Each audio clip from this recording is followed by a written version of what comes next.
हैं वो तो सारे सिलेबस में एक जैसी हैं कि भाई अल्काइल हैलाइड क्या है, the compounds in which alkyl group is bonded with halogen. Compounds होंगे जिनमें अल्काइल ग्रुप बॉन्डेड होगा हेलोजन के साथ। अल्काइल ग्रुप बॉन्डेड है किसके साथ, हेलोजन के साथ, उनको हम कहते हैं अल्काइल हैलाइड्स। देखो इसमें लिखा भी है कि हेलोजन डेरिवेटिव ऑफ अल्केन। बेटा हेलोजन डेरिवेटिव ऑफ अल्केन, तो ये अल्केन के डेरिवेटिव हैं। देखो बेटा अल्केन के ये डेरिवेटिव हैं जिनमें हाइड्रोजन रिप्लेस हो जाती है bye halogen atom, hydrogen replace हो जाएगी और उसकी जगह पे हेलोजन एटम लग जाएगा, उनको हम अल्काइल हैलाइड पढ़ते हैं। और जनरल फार्मूला इनका RX है, RX R अल्काइल ग्रुप, और जो X है वो किसको शो करता है, हेलोजन को। और हेलोजन में फ्लोरीन, क्लोरीन, ब्रोमीन, आयोडीन। बेटा फ्लोरीन, क्लोरीन, ब्रोमीन, आयोडीन, ठीक है। तो अल्काइल ग्रुप जो होगा वो बॉन्डेड होगा हेलोजन के साथ, ठीक है। या ये अल्केन के डेरिवेटिव हैं, ठीक है, जिनमें हाइड्रोजन को रिप्लेस करके उसकी जगह पे हेलोजन एटम लगाया जाता है, ठीक है। जनरल फार्मूला RX है। क्लासिफिकेशन, देखो क्लासिफिकेशन एक तो ये होता है मोनोहेलो अल्केन। मोनोहेलो अल्केन से मुराद है एक हेलोजन लगा होगा,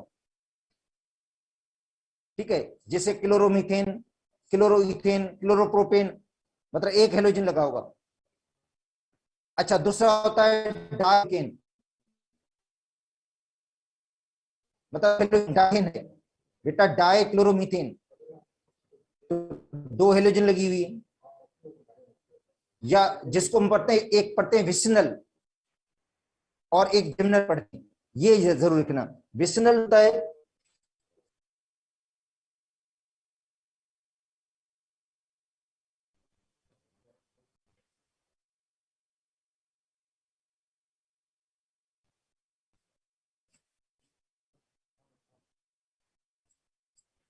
देखो ये एक क्लोरीन यहां पे लगा हुआ है या हेलोजन, और उसके एडजेसेंट पे लगा हुआ है, ठीक है, इसको विसिनल पढ़ा जाता है।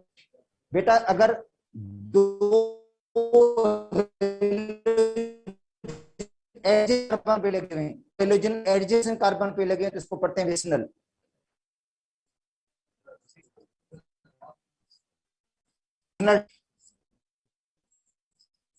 क्लोरोइथेन,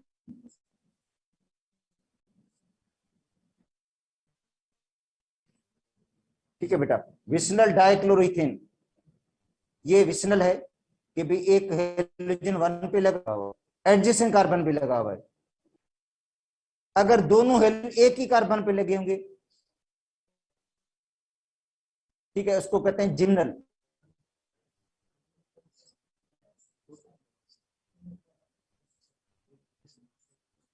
बेटा एक ही क्लोरीन पे हैं, एक ही कार्बन पे दो क्लोरीन लगे हुए हैं, बेटा जिम्नल है ये, क्योंकि दोनों क्लोरीन एक ही कार्बन पे हैं।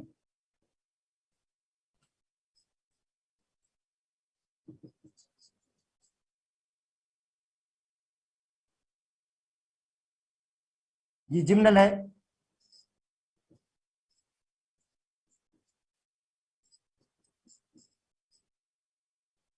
ठीक है, और वो विसिनल है।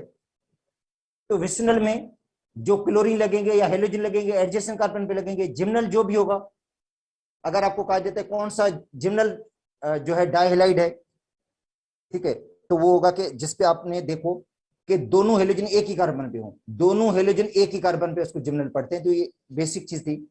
अच्छा उसके बाद इनकी क्लासिफिकेशन, तो बेटा एक होते हैं प्राइमरी अल्काइल हैलाइड। देखो primary alkyl halide, primary alkyl halide, इसमें देखो क्वेश्चन आए हैं अभी हैं प्राइमरी सेकेंडरी टर्शरी के। ये पूछा गया भाई प्राइमरी जो अल्काइल हैलाइड है उसमें अल्काइल ग्रुप कितने होते हैं, जिस कार्बन के साथ हेलोजन बॉन्डेड उसके साथ कितने अल्काइल ग्रुप होंगे, एक अल्काइल ग्रुप होगा बेटा, एक अल्काइल ग्रुप होगा। और हाइड्रोजन कितनी लगी हुई है, दो हाइड्रोजन है इसके साथ, एक अल्काइल ग्रुप दो हाइड्रोजन। तो अब इसमें देखो ये प्राइमरी है क्योंकि दो हाइड्रोजन लगी हुई है और एक अल्काइल ग्रुप लगा हुआ है, तो ये प्राइमरी होगा कि जिस कार्बन के साथ क्लोरीन बॉन्डेड है उसके साथ दो हाइड्रोजन लगी हुई, इस कार्बन के साथ एक मिथाइल ग्रुप है, ठीक है। One alkyl group and two hydrogen is bonded with carbon which is bonded with halogen. Secondary, तो सेकेंडरी में देखो क्या होगा, दो अल्काइल ग्रुप होंगे, दो अल्काइल ग्रुप होंगे बेटा, अल्काइल ग्रुप दो लगे हुए हैं और एक हाइड्रोजन बॉन्डेड है, तो उसको कहते हैं सेकेंडरी। तो ये बेसिक चीजें सबको मुझे तक पता ही होगा, बस रिवाइज करवा रहा हूं, तो इस हिसाब से मैंने ये भी पढ़ा दिया आप लोगों को।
एक अल्कीन से, एक अल्केन से, अल्कोहल से बनाएंगे,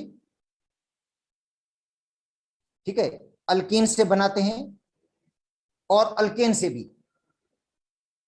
मगर पंजाब के बुक में जितने थे मेथड वो भी नहीं लिखे इधर। सिंध के सिलेबस में अल्कोहल भी है, अल्कीन भी है, अल्केन भी है, मगर पंजाब के सिलेबस में जितने मेथड थे बेटा मैंने सारे लिख दिए, नोट कर दिए इधर की बुक से है। फ्रॉम अल्कोहल,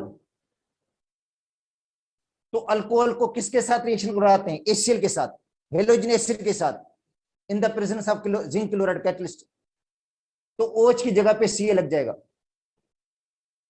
देखो बेटा OH की जगह पे क्या लगा हुआ? Cl, OH निकला, ये OH की जगह पे, ये OH है ना, उसकी जगह पे Cl लग गया यहाँ पे, देखो। तो न्यूक्लियोफिलिक सब्स्टिट्यूशन रिएक्शन हुआ। कौन सा रिएक्शन हुआ? Nucleophilic substitution. एक न्यूक्लियोफाइल निकल रहा है, दूसरा न्यूक्लियोफाइल रख रहा है, OH भी न्यूक्लियोफाइल, Cl भी न्यूक्लियोफाइल, और H मिलेगा, OH के साथ वाटर बन जाएगा। तो HCl और जिंक क्लोराइड को क्या पढ़ते हैं? ल्यूकस रिएजेंट कहा जाता है बेटा। HCl और जिंक क्लोराइड को क्या पढ़ते हैं? Lucas reagent. और ये प्राइमरी, सेकेंडरी और टर्शियरी अल्कोहल को सेपरेट करने का रिएजेंट भी है। Primary alcohol, secondary alcohol, tertiary alcohol. इसमें यह होता है कि टर्शियरी अल्कोहल का रिएक्शन जल्दी हो जाता है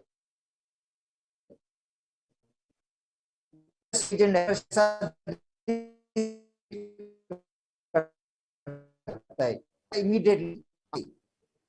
इसमें टर्शियरी में, सेकेंडरी में ऑयली लेयर बनेगा 5 से 10 मिनट में, और प्राइमरी में जब तक ऑयली लेयर नहीं बनेगा, ऑयली लेयर तब तक नहीं बनेगा जब तक हीट नहीं देंगे। तो प्राइमरी, सेकेंडरी और टर्शियरी को अलग करने का जो एजेंट है ना, रिएजेंट है ये दो। और रिएक्टिविटी क्या होगी? टर्शियरी की सबसे ज्यादा होगी, देन सेकेंडरी, देन प्राइमरी। ये चैप्टर 9 भी आ जाता है आगे, जब हम अल्कोहल को पढ़ेंगे तभी आ जाएगा ये। और ये न्यूक्लियोफिलिक सब्स्टिट्यूशन है। दूसरा एजेंट यूज करते हैं SOCl2, जिसको पढ़ते हैं थायोनाइल क्लोराइड। क्या पढ़ते हैं? Thionyl chloride. ये भी न्यूक्लियोफिलिक सब्स्टिट्यूशन है। OH की जगह पे Cl जाएगा, OH निकला, Cl लग गया, सल्फर डाइऑक्साइड गैस बनेगी और HCl बनेगा। न्यूक्लियोफिलिक सब्स्टिट्यूशन रिएक्शन है। इसके लिए जो सॉल्वेंट हम यूज करते हैं वो पैराडीन है। पैराडीन हेटेरोसाइक्लिक है, C5H5N, C5 है, H5N। अच्छा, उसके फास्फोरस ट्राइक्लोराइड भी यूज करते हैं, ट्राइक्लोराइड, OH की जगह पे Cl लग जाएगा। और दूसरा बाय प्रोडक्ट में क्या बनेगा? HPO3, phosphorus acid. अच्छा, और क्या यूज करते हैं? फास्फोरस पेंटाक्लोराइड, OH निकलेगा, Cl लगेगा। तो ये न्यूक्लियोफिलिक सब्स्टिट्यूशन है।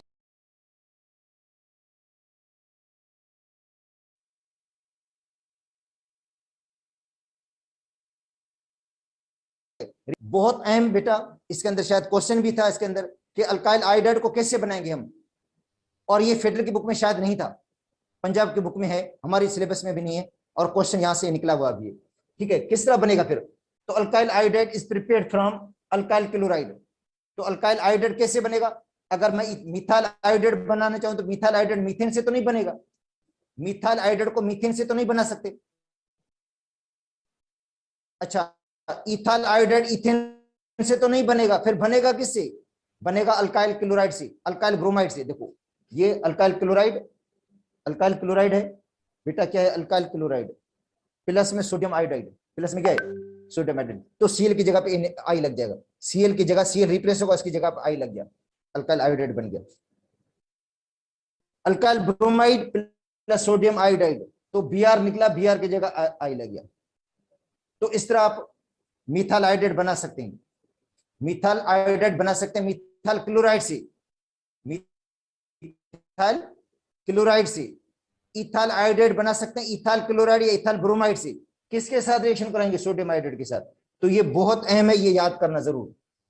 शायद ये पहले हमने डिस्कस नहीं किया था क्योंकि पंजाब की बुक हमने नहीं पढ़ी थी, डिस्कस किया भी होगा शायद, मगर ये मैं बता देता हूं, अहम है, इसमें से क्वेश्चन आ सकता है ये कि अल्काइल आयोडाइड जो है डायरेक्ट बनेगा नहीं, तो अल्काइल आयोडाइड को डायरेक्ट अल्केन से नहीं बनेगा। अगर क्वेश्चन आ जाता है कि which of the following alkyl halides not prepared directly from alkene, question आ सकता है कि which of the following alkyl halides not directly prepared from alkene, तो अल्काइल आयोडाइड है।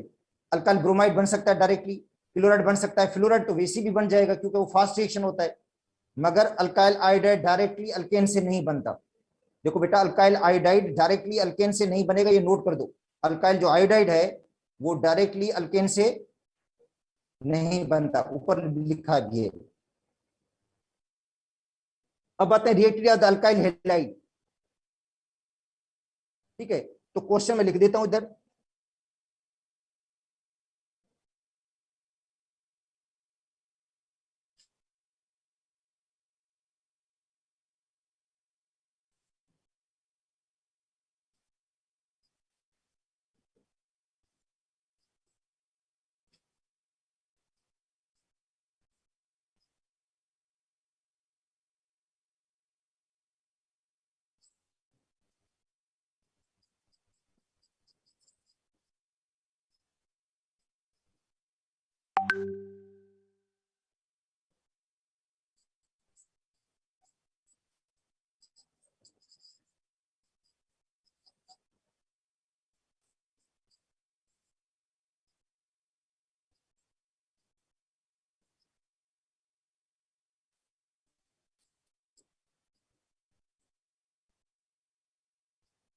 क्वेश्चन ये है कि कौन सा अल्काइल हैलाइड है जो नहीं बनता डायरेक्टली हेलोजिनेशन ऑफ अल्केन से।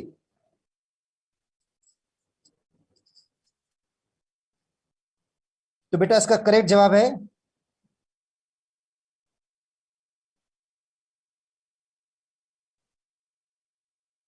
ये वाला।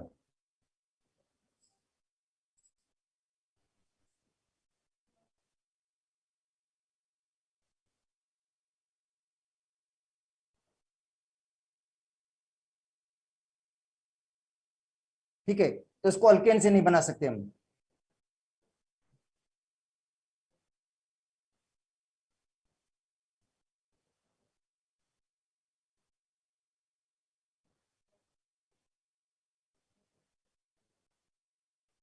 तो ये हमने पढ़ लिया। अच्छा, उसके बाद reactivity of the alkyl halide. तो अल्काइल हैलाइड की रिएक्टिविटी, बेटा अल्काइल हैलाइड की जो रिएक्टिविटी है वो डिपेंड करती है CX बॉन्ड पे, कार्बन हाइड्रोजन बॉन्ड पे। देखो bond energy of carbon hydrogen bond, जितनी कार्बन और हाइड्रोजन की बॉन्ड एनर्जी कम होगी उतना बॉन्ड वीक होगा, उतना रिएक्टिविटी ज्यादा होगी। जितनी बॉन्ड एनर्जी ज्यादा है उतना बॉन्ड मजबूत होगा और रिएक्टिविटी कम होगी। देखो बेटा, जितना कार्बन हाइड्रोजन की बॉन्ड की बॉन्ड एनर्जी ज्यादा है ना, तो बॉन्ड तो टूटेगा भी नहीं। अगर बॉन्ड एनर्जी ज्यादा है तो बॉन्ड तो ब्रेक ही नहीं होगा, और बॉन्ड ब्रेक नहीं होगा तो रिएक्टिविटी कम होगी। तो याद करो, जितनी बॉन्ड एनर्जी की वैल्यू कम होगी, बॉन्ड एनर्जी की वैल्यू जितनी कम होगी रिएक्टिविटी इतनी ज्यादा होगी। अच्छा, दूसरा है CX बॉन्ड की पोलरिटी, कार्बन हाइड्रोजन का बॉन्ड पोलर। अगर बॉन्ड ज्यादा पोलर होगा तो मजबूत बॉन्ड होगा। बेटा बॉन्ड जितना ज्यादा पोलर है तो मजबूत बॉन्ड होगा, और उस मजबूत बॉन्ड को तोड़ना बहुत मुश्किल हो जाएगा। इसलिए कार्बन और फ्लोरीन का बॉन्ड स्ट्रांगर होगा, ज्यादा पोलर होगा, ज्यादा स्ट्रांगर होगा, उसकी रिएक्टिविटी कम होगी। कार्बन और फ्लोरीन का बॉन्ड ज्यादा पोलर है और ज्यादा स्ट्रांग बॉन्ड है, बॉन्ड एनर्जी उसकी ज्यादा है तो रिएक्टिविटी इसकी कम होगी। और RI का जो बॉन्ड है, कार्बन और आयोडीन का जो बॉन्ड है वो वीकर बॉन्ड है, क्योंकि कार्बन और आयोडीन का जो बॉन्ड है उसकी बॉन्ड एनर्जी कम है और ये बॉन्ड वीकर है और इजीली टूट जाएगा, आसानी से ब्रेक हो जाएगा, उसकी रिएक्टिविटी ज्यादा होगी। तो हम आगे आते हैं रिएक्टिविटी पे।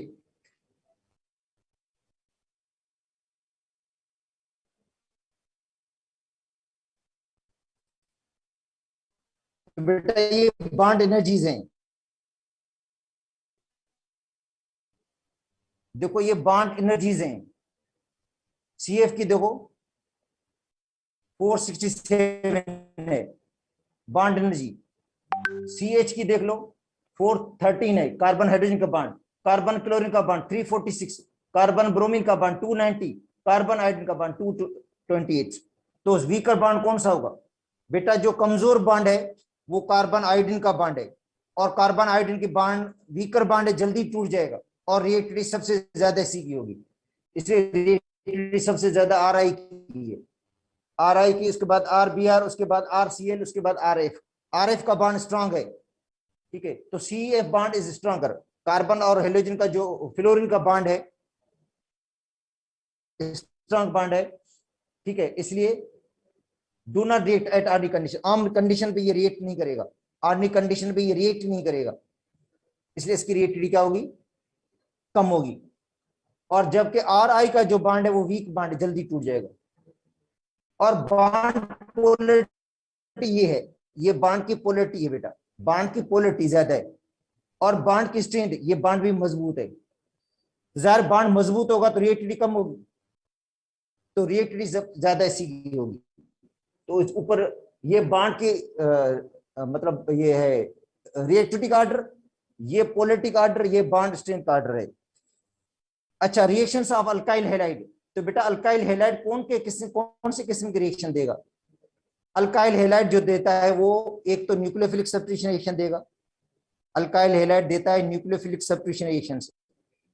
अच्छा, दूसरा एलिमिनेशन रिएक्शंस, एक न्यूक्लियोफिलिक सब्स्टिट्यूशन रिएक्शंस जिसमें एक नेगेटिव आयन डिस्प्लेस हो जाता है, उसकी जगह पे दूसरा नेगेटिव आयन लग जाता है। बेटा एक नेगेटिव आयन डिस्प्लेस होगा, उसकी जगह पे दूसरा नेगेटिव आयन लग जाएगा, तो न्यूक्लियोफिलिक सब्स्टिट्यूशन रिएक्शंस। तो nucleophilic substitution reactions, those reactions in which halogen, ठीक है, बाय, अच्छा हेलोजन इज डिस्प्लेस्ड, लिखने में मतलब लिखा नहीं मैंने, ठीक है, हेलोजन जो है डिस्प्लेस हो जाता है बाय अनदर एटम या ग्रुप ऑफ एटम। देखो बेटा इसके अंदर those reaction is halogen is displaced by some other atom और ग्रुप ऑफ एटम, मतलब हेलोजन निकलेगा उसकी जगह पे दूसरा एटम या ग्रुप ऑफ एटम लगेगा, तो ये न्यूक्लियोफिलिक सब्स्टिट्यूशन रिएक्शन है जिसमें हेलोजन डिस्प्लेस हो जाता है और हेलोजन की जगह पे दूसरा एटम या ग्रुप ऑफ एटम लग जाएगा, तो ये न्यूक्लियोफिलिक सब्स्टिट्यूशन रिएक्शन है जिसको हम कहते हैं एसियन रिएक्शन। अच्छा, दूसरा है एलिमिनेशन रिएक्शंस जिसमें रिमूवल हो जाती है, जिसका रिमूवल हो जाएगी HX, हाइड्रोजन और हेलोजन रिमूव हो जाएगा, डी हाइड्रोहेलोजिनेशन होगी, बेटा होगा डी हाइड्रोहेलोजिनेशन का मतलब removal of hydrogen and halogen, hydrogen और हेलोजन, ठीक है, हाइड्रोजन और हेलोजन रिमूव हो जाएंगी। तो इसके अंदर ये जो पहले लिखा था प्रीवियसली बेटा वो सारा आ गया इसके अंदर।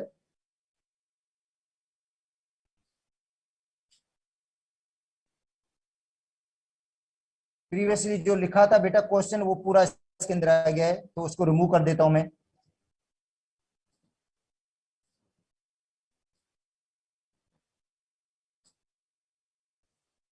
ठीक है, तो उसको कहते हैं डी हाइड्रोलिजिनेशन का मतलब removal of hydrogen and halogen. बेटा एलिमिनेशन रिएक्शन में डी हाइड्रोहेलोजिनेशन होगी, removal of hydrogen and halogen, hydrogen भी रिमूव होगा और हेलोजन भी रिमूव हो जाएगा। ठीक है, तो इसको पढ़ते हैं डी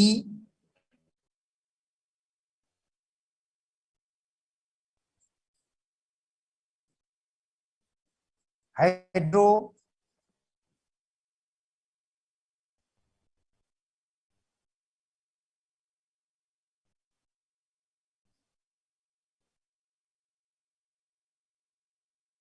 डिहाइड्रो हेलोजिनेशन मतलब रिमूवल ऑफ हाइड्रोजन हेलोजन,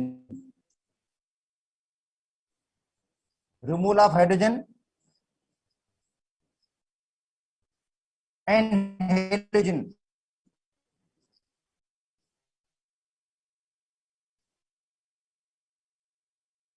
बेटा रिमूवल किसकी हुई है, हेलोजन, किसके अंदर, एलिमिनेशन रिएक्शन के अंदर। ठीक है, जबकि सब्स्टिट्यूशन में क्या होता है, रिप्लेसमेंट होती है, हेलोजन निकल जाएगा, हेलोजन की जगह पे दूसरा नेगेटिव आयन लगेगा या ग्रुप ऑफ एटम लगेगा जिसके ऊपर नेगेटिव चार्ज होगा।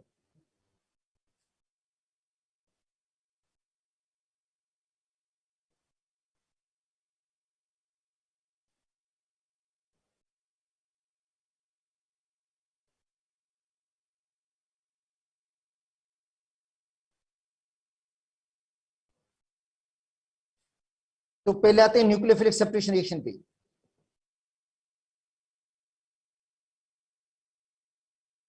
बेटा देखो न्यूक्लियोफिलिक सब्स्टिट्यूशन रिएक्शन ऊपर लिखा हुआ एशियन रिएक्शन का मतलब है न्यूक्लियोफिलिक सब्स्टिट्यूशन रिएक्शन कि एक नेगेटिव आयन निकलेगा उसकी जगह पे दूसरा नेगेटिव आयन लगेगा। अच्छा, तो ये देखो न्यूक्लियोफाइल है, इलेक्ट्रोनेगेटिव आयन है, बेटा देखो ये न्यूक्लियोफाइल है, जो हम इसको कहेंगे इलेक्ट्रोनेगेटिव आयन है।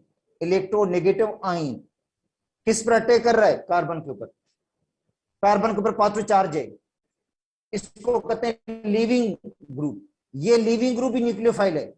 अब देखो ये जो अटैक करने वाला ये भी न्यूक्लियोफाइल है, और जो लीविंग ग्रुप है इसको हम कहेंगे लीविंग ग्रुप। ये हेलोजन है बेटा, ये हेलोजन है जिसको हम कहते हैं लीविंग ग्रुप। ये लीविंग का मतलब है ये हट जाएगा, ये रिमूव हो जाएगा, लीविंग ग्रुप रिमूव हो जाएगा। देखो ये न्यूक्लियोफाइल है अटैक करने वाला, इसके ऊपर नेगेटिव चार्ज है देखो। और जो लीविंग ग्रुप है वो भी नेगेटिव है, इसका मतलब वो भी न्यूक्लियोफाइल है। तो ये लीविंग ग्रुप रिमूव हो जाएगा, इसका बॉन्ड टूट जाएगा, और कार्बन और न्यूक्लियोफाइल का बॉन्ड बन जाएगा। देखो ये न्यूक्लियोफाइल और कार्बन का बॉन्ड बन जाएगा। कार्बन और न्यूक्लियोफाइल का बॉन्ड बनेगा, क्योंकि इस कार्बन के ऊपर पॉजिटिव चार्ज है, न्यूक्लियोफाइल के ऊपर नेगेटिव है, तो न्यूक्लियोफाइल क्या करेगा? कार्बन के ऊपर अटैक करेगा, ठीक है। और ये लिविंग जो ग्रुप होगा वो रिमूव हो जाएगा, इसका बॉन्ड टूट जाएगा, ये बॉन्ड टूटेगा, ये बॉन्ड ब्रेक होगा कार्बन और लिविंग ग्रुप का। कार्बन और न्यूक्लियोफाइल का बॉन्ड बन जाएगा, इधर देखो तो कार्बन न्यूक्लियो, ठीक है। तो अब आते हैं न्यूक्लियोफाइल पे। तो न्यूक्लियोफाइल का मतलब क्या होता है? न्यूक्लियस को लव करने वाला। तो जाहिर है न्यूक्लियस तो पॉजिटिव चार्ज है, तो जो न्यूक्लियस को अट्रैक्ट करेगा उसके ऊपर नेगेटिव चार्ज होगी। तो न्यूक्लियोफाइल जो होता है वो इलेक्ट्रोनेगेटिव आयन होते हैं बेटा, इलेक्ट्रोनेगेटिव आयन होते हैं जिनके पास लोन पेयर होता है, एक्स्ट्रा इलेक्ट्रॉन्स होते हैं, या ऐसे मॉलिक्यूल्स होते हैं जो इलेक्ट्रॉन रिच होते हैं, जैसे वाटर है तो वाटर भी इलेक्ट्रॉन रिच है, अमोनिया भी इलेक्ट्रॉन रिच है, ये सभी न्यूक्लियोफाइल्स हैं। It has unshared electrons. बेटा इनके पास क्या होता है? अनयूज्ड पेयर ऑफ इलेक्ट्रॉन होता है, अनयूज्ड पेयर ऑफ इलेक्ट्रॉन्स, ठीक है। फॉर बॉन्डिंग, बॉन्डिंग के लिए अनयूज्ड पेयर मौजूद होता है, जिसको लोन पेयर भी कहा जाता है, ठीक है। मोस्ट केसेस में इसकी नेचर क्या होती है? बेसिक करेक्टर होता है। करेक्टर कौन सा होता है? बेस वाला करेक्टर भी होता है इसके अंदर। जो न्यूक्लियोफाइल है उसके पास बेसिक करेक्टर भी होता है, वो न्यूक्लियोफाइल जो होता है वो बेस भी होता है साथ साथ। इट में बी नेगेटिवली चार्ज, इसके ऊपर नेगेटिव चार्ज हो सकती है।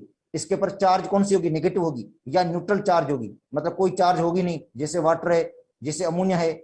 जिनके पास भी बेटा लोन पेयर है, जिसमें लोन पेयर सलाहियत देने की सलाहियत है, उसको हम न्यूक्लियोफाइल कह सकते हैं। इसका मतलब वाटर न्यूक्लियोफाइल है, अमोनिया न्यूक्लियोफाइल है।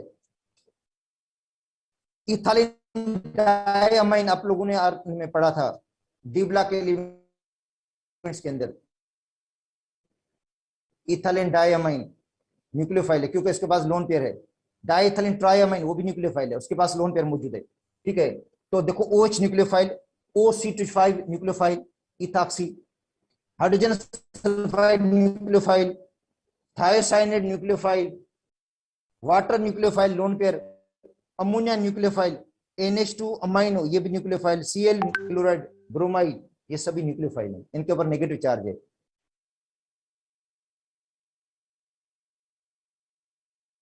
साइनाइड, आयोडाइड ये सभी न्यूक्लियोफाइल है। इलेक्ट्रोफाइल क्या होता है? Electrophile it is species with attract electrons, ये स्पीशी है जो इलेक्ट्रॉन को अट्रैक्ट करती है, इसको कहते हैं इलेक्ट्रॉन लवर। इलेक्ट्रॉन को अट्रैक्ट करने वाला, तो जो इलेक्ट्रॉन को अट्रैक्ट करेगा तो इलेक्ट्रॉन को नेगेटिव चार्ज है, पॉजिटिव।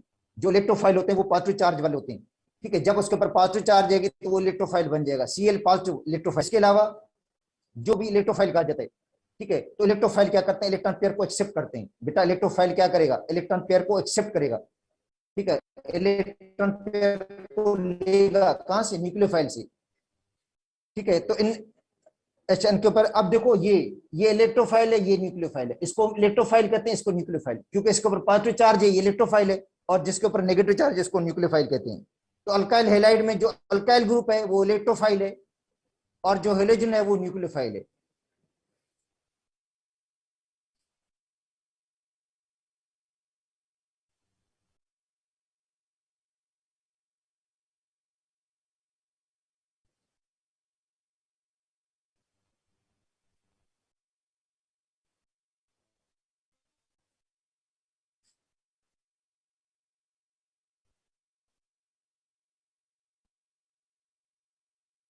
ठीक है। अब देखो आर एक्स, आर इलेक्ट्रोफाइल है, जो एक्स है वो न्यूक्लियोफाइल है। बेटा आर के ऊपर कौन सी चार्ज है, पॉजिटिव है, इसको हम इलेक्ट्रोफाइल कहेंगे। और जो एक्स है इसको क्या कहेंगे, न्यूक्लियोफाइल कहेंगे। अब आते हैं लीविंग ग्रुप, तो जो लीविंग ग्रुप है वो भी न्यूक्लियोफाइल है। जो बेटा लीविंग ग्रुप है, जो लिविंग ग्रुप है वो भी क्या है, न्यूक्लियोफाइल होता है। ठीक है। It is leaving group because ये क्या करता है, अपना जो अनयूज पेयर होता है इलेक्ट्रॉन्स का, जब देखो जब इनका बॉन्ड टूटेगा, बॉन्ड टूटेगा तो क्या होगा, जो बॉन्ड पेयर होगा वो कार्बन से लेकर जाता है ये। ठीक है। जब इसका बॉन्ड ब्रेक हो जाता है, कार्बन और हेलोजन का बॉन्ड टूटता है, तो हेलोजन जाते जाते कार्बन से इलेक्ट्रॉन पेयर को भी लेकर जाता है। कार्बन और हेलोजन का जो बॉन्ड होता है ना, उसका जो बॉन्ड पेयर है वो भी हेलोजन लेकर जाता है, इसलिए हेलोजन के ऊपर नेगेटिव चार्ज आती है, क्योंकि हेलोजन के पास 7 इलेक्ट्रॉन्स हैं, 8वां इलेक्ट्रॉन कार्बन से लेकर जाता है वो, और जिसकी वजह से इसके ऊपर नेगेटिव चार्ज आ जाती है। इसका मतलब है जब भी लिविंग ग्रुप जाएगा तो लिविंग ग्रुप साथ साथ में क्या करता है, लोन पेयर को भी, इलेक्ट्रॉन पेयर को भी लेकर जाता है, बॉन्ड पेयर को भी लेकर जाता है साथ में। ठीक है। तो वो क्या करता है, अनशेयर्ड पेयर ऑफ इलेक्ट्रॉन को लेकर जाता है वो, chloride, bromide, iodide, hydrogen sulphide, इनको कहते हैं गुड लिविंग ग्रुप। देखो एक होते हैं गुड लिविंग, गुड लिविंग का मतलब है जो जल्दी रिमूव हो जाते हैं। बेटा गुड लिविंग ग्रुप वो होता है जो जल्दी रिमूव हो जाए। ठीक है।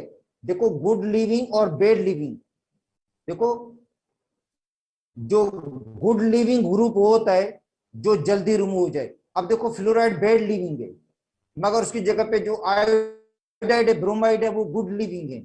इसका मतलब उनका बॉन्ड जल्दी ब्रेक हो जाता है, कार्बन और आयोडीन का बॉन्ड जल्दी ब्रेक हो जाएगा, वो जल्दी लीव करेगा, जल्दी रिमूव हो जाएगा। जबकि देखो ये आई है बेटा, इसका रिमूव होना, अगर ये इसका बॉन्ड जल्दी टूट जाता है, ये जल्दी निकल जाता है, जल्दी रिमूव हो जाता है, इसको हम कहेंगे गुड लिविंग। अगर ये जल्दी जान नहीं छोड़ता है, ये इसका बॉन्ड ब्रेक ही नहीं होता, बॉन्ड मजबूत बॉन्ड टूटता नहीं है, तो उसको कहते हैं बैड लिविंग। बैड लिविंग का मतलब वो जल्दी जान नहीं छोड़ेगा, उसका जल्दी बॉन्ड टूटेगा नहीं, इसलिए फिर न्यूक्लियोफिलिक सब्स्टिट्यूशन रिएक्शन क्या हो जाएगा, स्लो हो जाएगा। जितना गुड लिविंग ग्रुप होगा बेटा, जितना गुड लिविंग ग्रुप होगा उतना न्यूक्लियोफिलिक सब्स्टिट्यूशन रिएक्शन फास्ट होगा। इसका मतलब न्यूक्लियोफिलिक सब्स्टिट्यूशन रिएक्शन जो है उसकी एक कंडीशन ये भी है, उसका जो रेट है या स्पीड है वो डिपेंड किस पे करती है, लिविंग ग्रुप पे डिपेंड करती है। जितना लिविंग ग्रुप अच्छा होगा, जितना गुड लिविंग ग्रुप होगा, उतना रेट ऑफ रिएक्शन क्या होगा, न्यूक्लियोफिलिक सब्स्टिट्यूशन का फास्ट होगा। और जितना बैड लिविंग ग्रुप है उतना रेट ऑफ रिएक्शन स्लो हो जाएगा। तो बेटा गुड लिविंग और बैड लिविंग का बहुत बड़ा इफेक्ट पड़ता है रेट पर, SN1 में भी SN2 दोनों में भी। तो अब देखो इसमें ये हेलोजन जो है, ठीक है, अब इनमें जो क्लोराइड, ब्रोमाइड, आयोडाइड और हाइड्रोजन सल्फेट, ये गुड लिविंग ग्रुप है, ये क्या है, गुड लिविंग है। और बैड लिविंग कौन से हैं, OH, OR, NH2, या फ्लोराइड भी बैड लिविंग में आ जाता है, जो फ्लोराइड है वो भी बैड लिविंग में आ जाता है। तो आयोडाइड जो वो गुड न्यूक्लियोफाइल भी है, जो आयोडाइड है बेटा वो गुड न्यूक्लियोफाइल भी है और गुड लिविंग ग्रुप भी है। न्यूक्लियोफाइल भी अच्छा है और लिविंग ग्रुप भी अच्छा है। तो ये याद कर लो, ये चीजें आ सकती हैं बेटा, गुड लिविंग और बैड लिविंग। मैं समझता क्वेश्चन है भी सही इसके अंदर कि कौन से ग्रुप हैं जो गुड लिविंग में आ जाते हैं, कौन से जो बैड लिविंग में आ जाते हैं। ये वही ग्रुप हैं जो पंजाब की बुक में लिखे थे, उधर से मैंने लिख दिए। तो बेटा ये पंजाब की बुक में जितने भी ग्रुप लिखे हुए थे वो उधर है, ये कि chloride, bromide, iodide, hydrogen sulphate, ये गुड लिविंग है। और बैड लिविंग में NH2, OR, OH और फ्लोराइड भी आ जाता है बैड लिविंग के अंदर। आयोडाइड के बारे में क्या लिखा हुआ है कि गुड न्यूक्लियोफाइल भी है, गुड लिविंग ग्रुप भी है, ये भी बुक उसी में लिखा हुआ है, पंजाब की बुक में।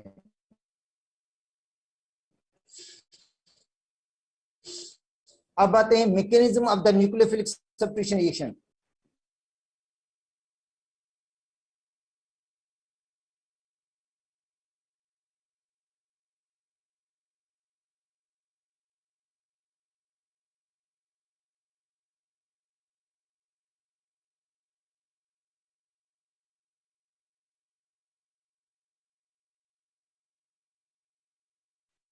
कार्बन और हाइड्रोजन का बॉन्ड क्या हो जाएगा, ब्रेक हो जाएगा, CX बॉन्ड टूटेगा और कार्बन न्यूक्लियोफाइल का बॉन्ड बनेगा। दो चीजें होंगी, देखो ब्रेकिंग होगी किसकी, CX बॉन्ड की, कार्बन और हाइड्रोजन का बॉन्ड टूटेगा बेटा, कार्बन और हाइड्रोजन का बॉन्ड ब्रेक होगा और कार्बन और न्यूक्लियोफाइल का बॉन्ड बन जाएगा। अगर बॉन्ड ब्रेकिंग और बॉन्ड मेकिंग साथ हो रही है, अगर बॉन्ड ब्रेकिंग और बॉन्ड मेकिंग एक ही स्टेप के अंदर हो रही है, तो उसको कहेंगे SN2। जो SN2 है उसके अंदर जो बॉन्ड ब्रेकिंग और बॉन्ड मेकिंग होती है वो एक ही स्टेप के अंदर हो जाती है और ट्रांजिशन स्टेट बनती है जो शो करती है बॉन्ड ब्रेकिंग और बॉन्ड मेकिंग को। ठीक है, जैसे न्यूक्लियोफाइल इंटर होगा, जैसे न्यूक्लियोफाइल इंटर होगा, हेलाइड आयन लीव्स, जो हेलाइड आयन है वो अपनी जगह से हट जाता है और ट्रांजिशन स्टेट बनती है जो शो करती है बॉन्ड ब्रेकिंग और बॉन्ड मेकिंग को। जैसे इसका बॉन्ड टूटेगा, इसका बॉन्ड जल्दी बन जाएगा और एक ही स्टेप के अंदर ये सब कुछ हो जाता है। इसलिए इसको कहते हैं बायोमॉलिक्यूलर न्यूक्लियोफिलिक सब्स्टिट्यूशन।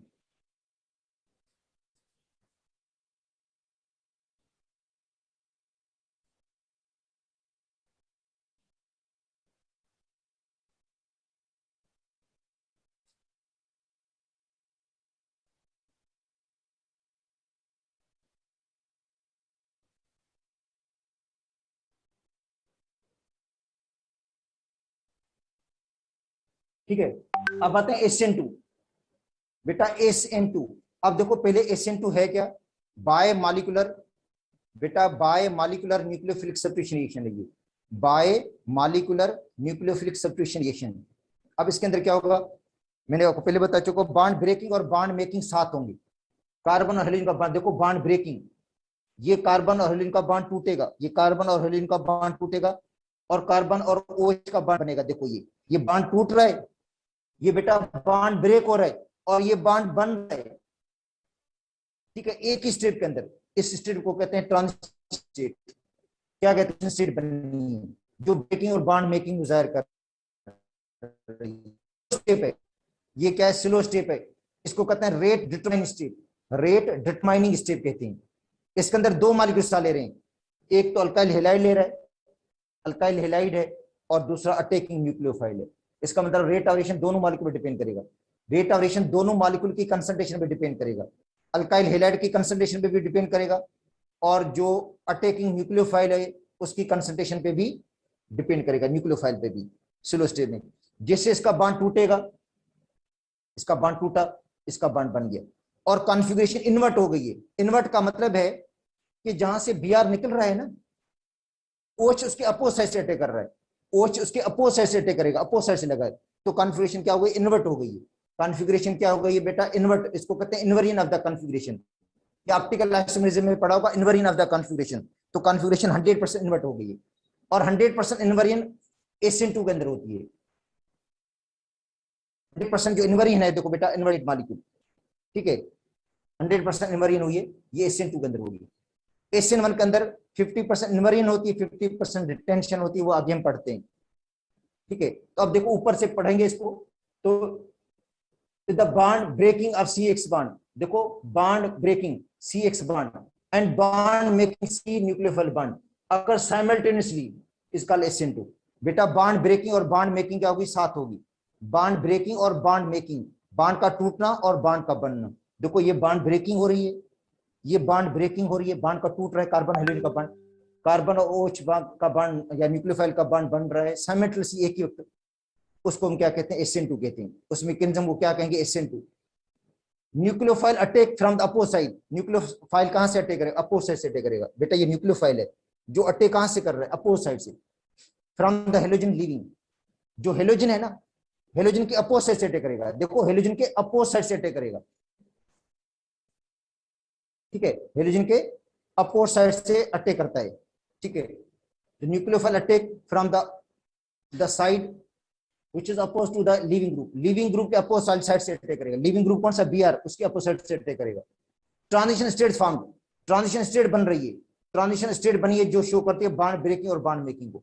बेटा इसके अंदर ट्रांजिशन स्टेट बनी है जो शो कर रही है बॉन्ड ब्रेकिंग और बॉन्ड मेकिंग को। और इसके अंदर हाइब्रिडेशन भी चेंज हो गई, क्वेश्चन ये आया हुआ है हाइब्रिडेशन का। इसके अंदर हाइब्रिडेशन sp3 है, sp3 से sp2 हो गई है, क्योंकि ये बॉन्ड तो समझे जस्ट टूट गए, इसका स्ट्रक्चर दोबारा ट्राइगोनल हो जाता है, समझे, तो हाइब्रिडेशन भी चेंज हो गई है sp3 से sp2। ये क्वेश्चन पेपर में मैंने खुद देखा है, ये आया है। ठीक है, कि SN2 के अंदर हाइब्रिडेशन चेंज हो जाती है sp3 से sp2। sp3 से sp2, इसको मतलब sp किया जाता है। During the reaction configuration of alkyl headed gas inverted, configuration क्या हो गई, इन्वर्टेड हो गई है, कॉन्फ़िगरेशन इन्वर्ट हुई है बेटा, मतलब जहां से Br लगा हुआ था OH उसके अपोजिट से लगा हुआ है, तो इसका मतलब कॉन्फ़िगरेशन में इन्वर्जन हुई है, कॉन्फ़िगरेशन इन्वर्ट हो गई है अपोज्ड उसकी, this is called inversion of the configuration, इस कॉन्फ़िगरेशन को कहते हैं inversion of the configuration. In the rate determine step या स्लो स्टेप, जो रेट डिटरमाइन स्टेप या स्लो स्टेप होता है बेटा, जो रेट डिटरमाइन स्टेप या slow step, rate determine step या slow step, two molecules are participating, दो मॉलिक्यूल हिस्सा ले रहे हैं, दो मॉलिक्यूल जो है वो पार्टिसिपेट कर रहे हैं, दो मॉलिक्यूल कौन से, एक बेस और एक न्यूक्लियोफाइल और दूसरा अल्काइल हैलाइड।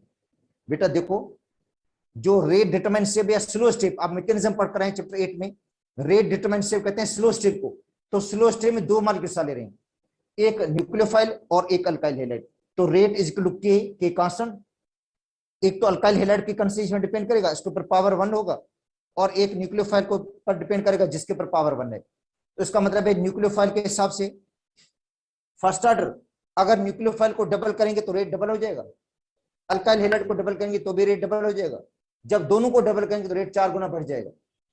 बेटा देखो, न्यूक्लियोफाइल के हिसाब से फर्स्ट ऑर्डर है, अल्काइल हैलाइड के हिसाब से फर्स्ट ऑर्डर है, जब न्यूक्लियोफाइल को डबल करेंगे तो रेट डबल होगा, जब अल्काइल हैलाइड को डबल करेंगे तो रेट डबल हो जाएगा, जब दोनों को डबल करेंगे तो रेट 4 गुना बढ़ जाएगा, तो ऑर्डर ऑफ रिएक्शन क्या होगा, 1 + 1 क्या होगा, 2 हो जाएगा।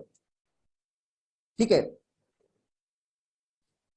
नेचर ऑफ द सॉल्वेंट के, कौन सा सॉल्वेंट यूज करते हैं बेटा, इसके अंदर जो सॉल्वेंट होता है यूजुअली दूसरे बुक्स में क्या लिखा हुआ है, नॉन पोलर सॉल्वेंट या एप्रोटिक, जिसके अंदर प्रोटॉन ना हो, बेटा ऐसा सॉल्वेंट इस्तेमाल करते हैं जिनके अंदर प्रोटॉन नहीं होता, मतलब जो प्रोटॉन खारिज नहीं करते, जैसे वाटर तो प्रोटॉन खारिज करता है, वाटर प्रोटिक सॉल्वेंट है, अल्कोहल भी प्रोटिक है, एसिटिक एसिड भी प्रोटिक है, वो सॉल्वेंट नहीं यूज करेंगे, उसकी जगह पे क्या यूज करेंगे, नॉन पोलर सॉल्वेंट यूज करेंगे, एप्रोटिक, एसीटोन यूज करेंगे बेटा, एसीटोन को यूज करेंगे, डाईमिथाइल सल्फो ऑक्साइड यूज करेंगे, dimethyl sulpho oxide, dimethyl sulpho oxide, ये स्ट्रक्चर डाईमिथाइल सल्फो, सल्फर आएगा, कार्बन टेट्राक्लोराइड यूज करेंगे, कार्बन टेट्राक्लोराइड CCl4 यूज करेंगे, या डाईमिथाइल फॉर्माइड यूज करेंगे, डाईमिथाइल फॉर्माइड DMF, ये पहले भी पढ़ाया था आपको मैंने, एसिड वाले मैकेनिज्म में ये पहले पढ़ा दिया था आपको मैंने कि ये यूज करेंगे।